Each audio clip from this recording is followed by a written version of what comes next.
Depois de falar da gametogênese masculina e da feminina, agora está na hora de falar da fecundação, que é o encontro dos produtos dessa gametogênese, que é o ovócito 2, estacionado na meiose 2, na metáfase, e do espermatozoide. Então, só para relembrar, o espermatozoide ele tem que ter passado pela espermiogênese, para ele se tornar um espermatozoide. Um espermatozoide com todas as características que foram citadas no vídeo anterior de gametogênese masculina. O flagelo, o acrossomo, que é necessário ele ter passado pela espermiogênese.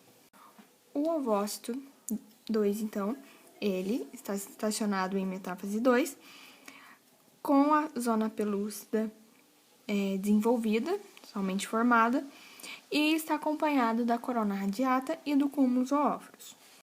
Então, o ovócito, ele precisa estar nessa forma para que possa ocorrer a fecundação, né? Dessa forma que ele está apto para que ocorra a fecundação. E o espermatozoide, ele precisa ter passado pelo epidídimo, né? Que é onde ele adquire o movimento, ele fica armazenado, e é lá que vai ter proteínas que vão ser depositadas na cabeça do espermatozoide, que também vai ser muito importante para o processo de fecundação. Agora, qual a importância da corona radiata e do cúmulo zoóforos estarem acompanhando esse ovócito? Eles vão ter a função inicial de gerarem fatores quimiotróficos para o espermatozoide. Eles vão mandar pistas para esse espermatozoide para que encontre o ovócito. E outra coisa que é importante é que essas pistas que são dadas só são reconhecidas, só são detectadas pelos espermatozoides capacitados. Mas a capacitação que eles tiveram no epidídimo não basta. Então, aqui eu vou falar da capacitação que vai ocorrer no cérvix uterino. Então, o líquido vai ser secretado pelo útero, pelas tubas uterinas. E é esse líquido que vai atuar no espermatozoide e vai provocar mudanças nele para os tornarem capacitados. Então, como agora tudo vai acontecer no sistema reprodutor feminino, eu fiz esse desenho aqui sem me preocupar com a anatomia. Então, é mais para ser didático mesmo, para conseguir visualizar. Então, o espermatozoide ele é depositado aqui na vagina e aqui eles já vão ter contato com o muco cervical.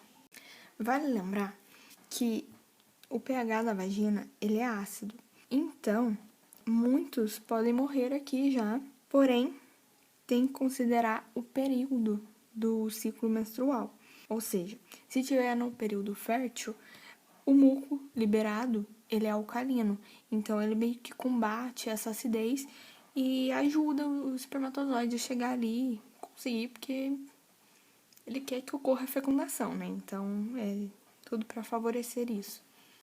Só acho legal falar porque não são todos que são depositados, ejaculados, que vão chegar até o ovócito. Muitos vão morrer durante todo esse percurso. Mas esse espermatozoide, ele precisa ter residido ali um tempo primeiro, antes que aconteça essas mudanças fisiológicas para que ocorra a capacitação. E à medida, então, que eles vão caminhando até a ampola, que é a região mais dilatada da tuba, que é onde vai acontecer a fecundação, eles vão se tornando mais competentes para fazerem a fecundação. Mas se eles ficarem ali muito tempo sem ocorrer a fecundação, eles vão perdendo essa competência. Agora, falando dos processos que vão ocorrer.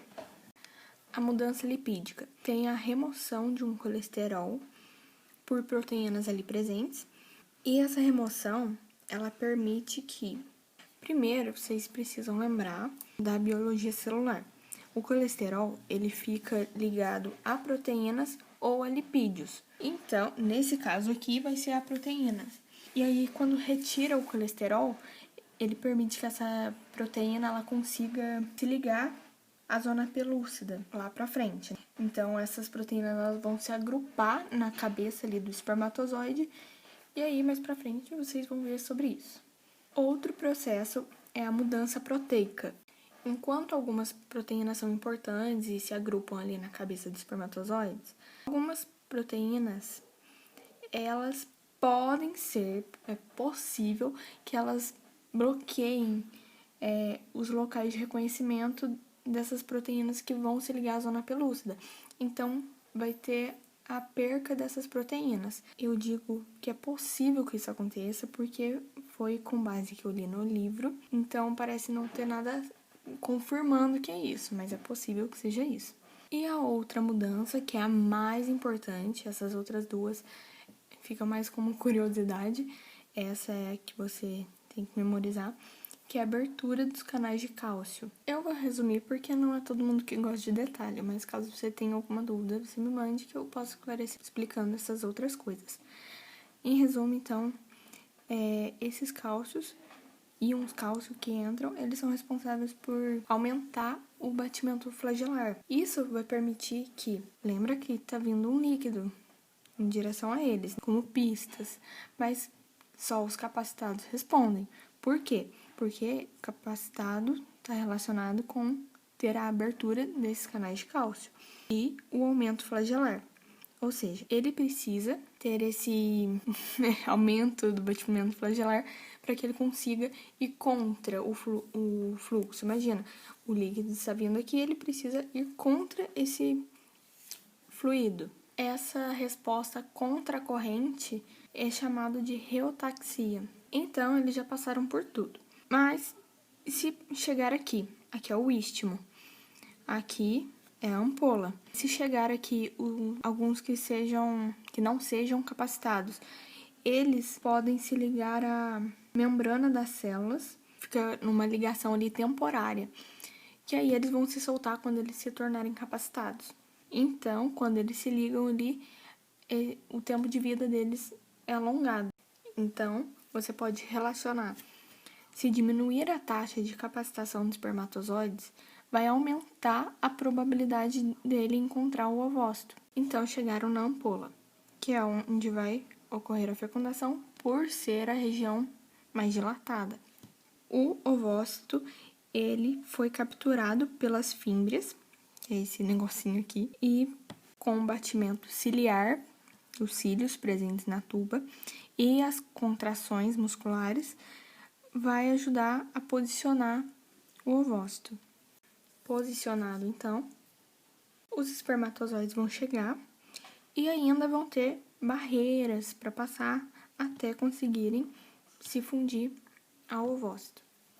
São 3 barreiras: a corona radiata e o cúmulo zoófilos, a zona pelúcida e a membrana do ovócito. O espermatozoide chega, então, aqui, uma proteína presente ali na cabeça dele, chamada proteína PH70, ela emite uma enzima chamada hialuronidase. Isso vai fazer com que quebre as ligações ali na matriz, que fica entre as células, e aí eles consigam passar.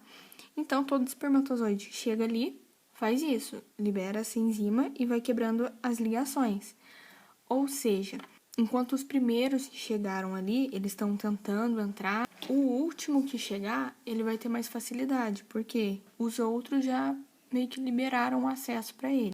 A zona pelúcida, então, que é formada por proteínas, mas eu vou falar só de uma, que é a mais importante, que é a ZP3. Ela tem receptor no espermatozoide. Então, o espermatozoide chega aqui e se liga a essa ZP3. Essa ligação é uma ligação espécie específica. E aí, quando liga, então, essa ZP3, o espermatozoide ele vai liberar aquele conteúdo enzimático aqui presente no acrossomo e vai hidrolisar a zona pelúcida. Essa reação é chamada de reação acrossômica. Na membrana do ovócito, possui proteínas que são importantes para o acoplamento entre ela e o espermatozoide. Elas que fazem o reconhecimento do espermatozoide. Proteínas como a integrina, juno, tem outras também, mas não vem ao caso. Uma proteína importante também é a isumo, que é ela que vai se ligar aqui na membrana e vai desencadear respostas ao ovócito. Primeiro se ligou e vai liberar todo o seu conteúdo dentro do ovócito. Liberando o conteúdo, corrida toda essa reação, aí vai desencadear a resposta do ovócito. O espermatozoide, então, liberou todo o seu conteúdo. Isto é, os íons cálcio são liberados no citoplasma e esses íons cálcio funcionam como um sinalizador. Faz com que o ovócito ele libera enzimas dos grânulos corticais. E está representado aqui. Não ficou muito legal, né? Mas são essas enzimas aqui. Esse espaço é chamado de espaço perivitelino. Essas enzimas, elas ficam responsáveis por alterar a estrutura da zona pelúcida. Vai alterar as ligações ali e isso vai fazer com que nenhum outro espermatozoide ele consiga chegar até ali, não ocorra a polispermia. A ZP3, presente na zona pelúcida, é responsável por fazer a reação crossômica, que permite que o espermatozoide ele passe. Então, alterando ali toda a estrutura, a ZP3 ela perde esse sítio de ligação com o espermatozoide. Assim, nenhum outro espermatozoide consegue mais passar. Liberado o conteúdo ali também, vai ter o término da divisão meiótica do ovócito. E aí vai liberar o segundo corpúsculo polar. Então, passa a ser chamado de óvulo. Aqui, então, a gente vai ter 2 conjuntos haploides, um provindo do pai e um da mãe. Cada conjunto vai passar a duplicar seu material genético, vão ser chamados de pronúcleos. Quando esses pronúcleos se unem, eles passam a ser chamados de zigoto. Como a fecundação ocorreu na ampola, então a implantação não pode acontecer aqui. Então a zona pelúcida fica com essa função de proteger para que não ocorra uma implantação tubária. Então ela acompanha até que ele se implante no seu devido lugar. Então é isso, acho que eu falei tudo. Caso eu tenha esquecido de algo, eu coloco na descrição, então sempre dá uma conferida. Fico por aqui então. Obrigada.